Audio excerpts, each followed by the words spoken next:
विवेक चूड़ामणि आगे। शब्द जाल तो चित्त को भटकाने वाला एक महान वन है, इसलिए किन्हीं तत्वज्ञानी महात्मा से प्रयत्न पूर्वक आत्म तत्व को जानना चाहिए।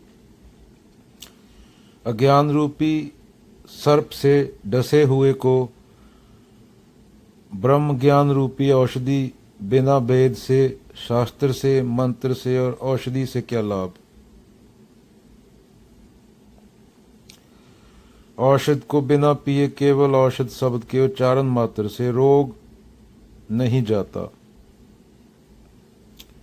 इसी प्रकार केवल ब्रह्म ब्रह्म कहने से कोई मुक्त नहीं हो सकता।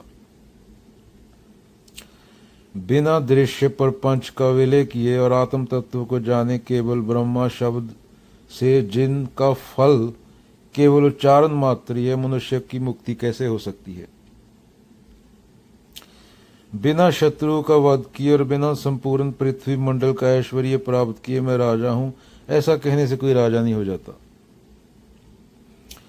पृथ्वी में गड़े हुए धन को प्राप्त करने के लिए जैसे प्रथम किसी विश्वसनीय पुरुष के कथन की और फिर पृथ्वी को खोदने, कंकड़ पत्थर आदि को हटाने तथा स्वीकार करने की आवश्यकता होती है, कोरी बातों से वह बाहर नहीं निकलता।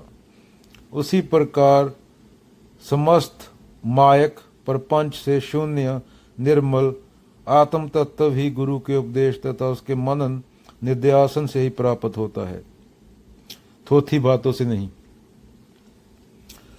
इसलिए रोग आदि के समान भाव बंध की निवृत्ति के लिए विद्वान को अपनी संपूर्ण शक्ति लगाकर स्वयं ही प्रयत्न करना चाहिए।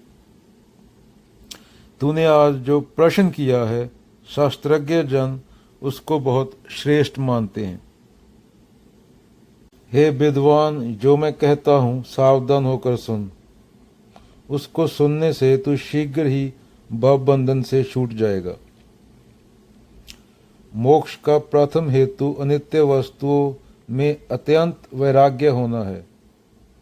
सम, दम, तितिक्षा और संपूर्ण आसक्ति युक्त कर्मों का सर्वथा त्याग है। तदुपरांत मुनि को श्रवण, मनन और चिरकाल तक नित्य निरंतर आत्म तत्व का ध्यान करना चाहिए।